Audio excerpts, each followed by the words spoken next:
This video is going to talk about the different types of drafting we use as lighting designers to make our plot. The first type is a ground plan, which is what you see here. It's pretty easy to understand. The ground plan just lines up with the model. It's just an overhead view of the set. So you can see here that we have some steps. The steps line up here, and we have our escape platforms, which line up here. Another way to check if your drawings are printed to scale is to take them to the model and see if they line up with what we have there. An important part of the plan that I want to draw your attention to is the center line and the plaster line. Here's the center line and here's the plaster line. These are drawn to industry standards, so you'll see the dotted and dashed center line and a very light dashed plaster line, as well as their notations. What these do is provide a clear 0-0 point for the whole design team to align their drawings to. The line is set by the theater, so there's no one designer who picks it. Another important type of plan that the lighting designer gets from the theater shows the lighting positions.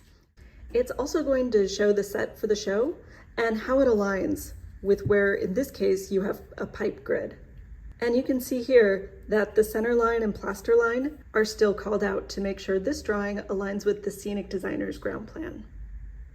The next drawing is the center line section.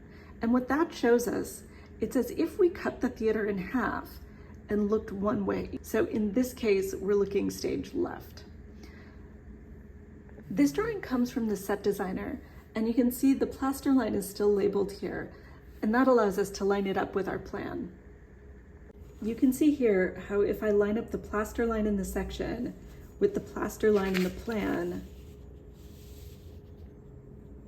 everything else in the set aligns. So I can see how high this platform is by looking at the section. This is what it would look like at center line if I stood in the center and looked straight stage left. This is the center line section.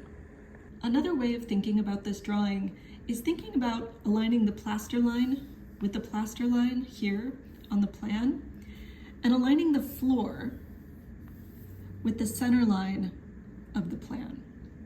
When I do that, if I tip this up, you can start to see how it looks like the model.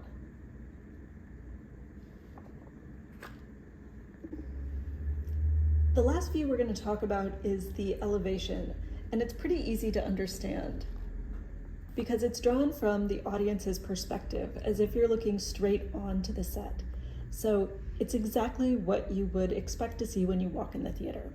We're going to talk about this drawing in the next video because you can actually make this yourself if you have the plan and section.